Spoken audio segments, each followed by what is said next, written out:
Thank you.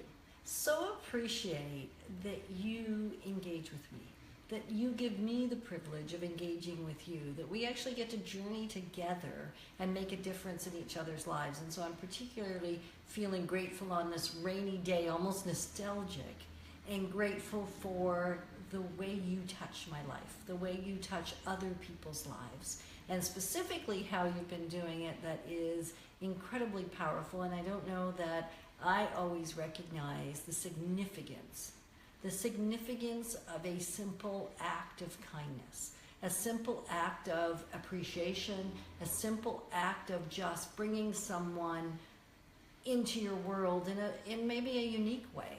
And what I'm talking about is something so simple as a hug of warmth on a day where maybe things aren't very warm. And sometimes it's even a virtual hug. What are the different types of hugs that we can give? I sometimes have received from you a virtual hug. Other times it is a hug that is a long embrace. Sometimes it's unexpected. And just yesterday I had the challenge from a dear friend of mine to hug someone that wasn't expecting it. To have that unexpected hug, just don't do it in a creepy sort of way, was the suggestion. And so I thought about, how do I hug someone and not make it creepy if they're not expecting a hug? Because if you're a great friend and you always greet each other with a hug, and maybe that hug is even followed with a cackle and a laugh and a snort if you're Yetta, then it's expected. And it doesn't mean it doesn't add great value, it adds significant value. And yet there are those hugs that, you're saying goodbye to a client, sometimes I'm saying goodbye, and yet even if it's a first meeting, you're giving the handshake and you can tell that you got it all wrong. I got it all wrong. That what they really are looking for is a hug.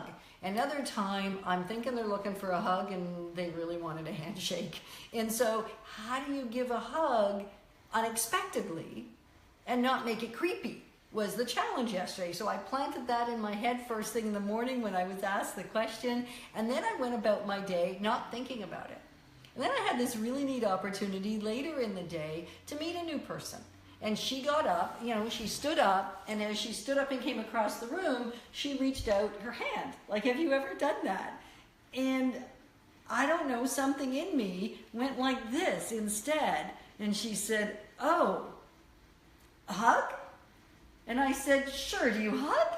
And she said, "Yes." I said, "Okay, perfect." So I gave her a hug, and then I actually started to share this story because it all came flooding back to me that I was to give somebody an unexpected hug, and I had accomplished it. So I shared with her what that was and why. And so I ended up, as I was leaving, I couldn't help myself but give her another hug because that too was unexpected. So I nailed it twice in one day. And then a young guy that was watching, and actually I've tagged you on this video so you know exactly who you are. I had come in, originally said hello to him, and when we greet each other, we always give each other a hug. And after I gave this gal a hug, I said, "Would you like a hug?" And he goes, "Well, you already gave me one." I said, "Well, maybe you need a second one." So there was my third unexpected hug for the day. So I felt kind of like a master, except I really wasn't. So hugs can evoke all kinds of amazing feelings in our lives, and yet sometimes if it's not received well, it will cause somebody to push away. I know I have a dear friend that I've tagged on this as well, who it took us probably 20 years before she felt comfortable with hugs. And I have a son, well, he was then little, she's known him his whole life, so he was little at one point. Anyway, as he grew up, he made it his mission, with the help of Candace, my daughter, to cause her to feel comfortable in hugging. And guess what? The feat has been accomplished. Now when she comes to visit, not too many more seconds before she walks in the door that she says, "Where's my hug?" And which is unusual for me because I knew for the first many years it was one of those that I would back up rather than move toward her to give her a hug. And you can tell when you're hugging somebody that they've had enough, or maybe they're not even comfortable with it because they start patting you on the back. The pat on the back gig is actually kind of fun, and that tells me, should I ask, is it okay to hug you, or is it just too long? Did I get it right? How uncomfortable was it?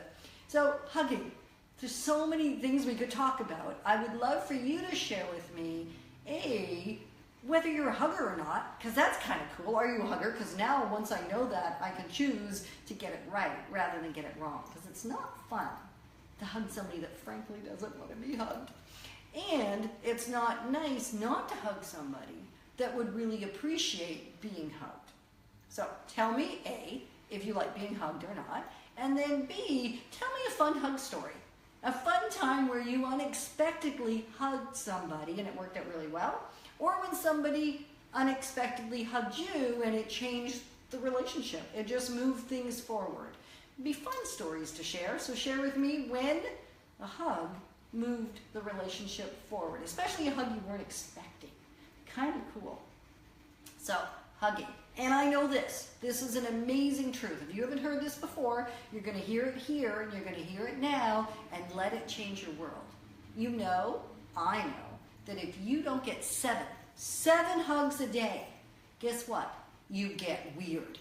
7 hugs a day, or you get weird. Go hug at least 7 people every day. I think you can make it more than 1 hug to the same person. That's okay. At least 7 hugs a day, or you're going to get weird. And I don't want you any weirder than you already are.